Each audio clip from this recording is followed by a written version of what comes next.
Hi friends नमस्कार जय जगन्नाथ मु आपण प्रियर अपरूपा आपण पूजा फ्लेवर हाउस को स्वागत जनावि आपण मैंने केमती अच्छा आशा करुच्ची जगन्नाथ कृपार समस्ते भलरे थे।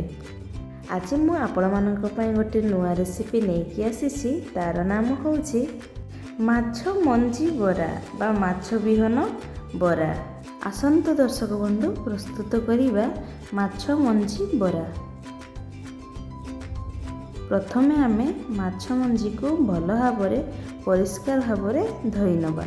तापरे आमे एथिरे स्वाद अनुसार लूण को पकई नबा।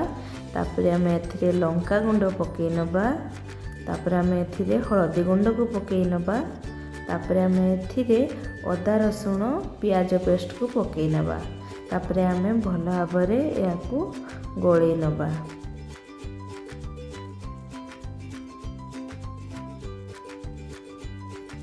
तापरे आमे एथिरे बड़ 2 चम्मच बेसन को आमे पकई नबा। तापरे आमे एथिरे छोट छोट चूना करिकिना काटी रखिथिबा पियाज को पकई नबा। तापरे छोट छोट काटिथिबा कंचा लंका को पकई नबा। तापरे छोट छोट काटी रखिथिबा धनिया पत्र को पकई नबा। तापरे आमे भल भाबरे आमे गोळई नबा।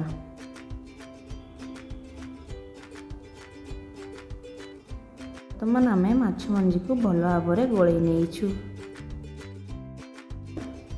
तापरे आमे गोटे पेन बसई गैस फ्लेम को ऑन करी तावा गरम होगा आमे एथिरे सरिष तेल को ढाली नबा। तापरे आमे तावार चारि पाखरे सरिष तेल को मेलई नबा। तापरे आमे माछ मंजी को तावारे छोट छोट आकार रे पकई नबा बरा टाइप रो। सब माछ मंजी को एपरी भाव में आमे तावारे आमे पकई नबा। तापरे आमे माछ मंजी को ओलटई नेबा।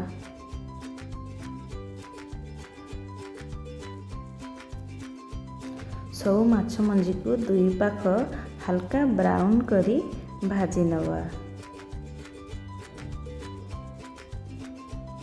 आमर वर्तमान दुई पाख हल्का ब्राउन ही आसी।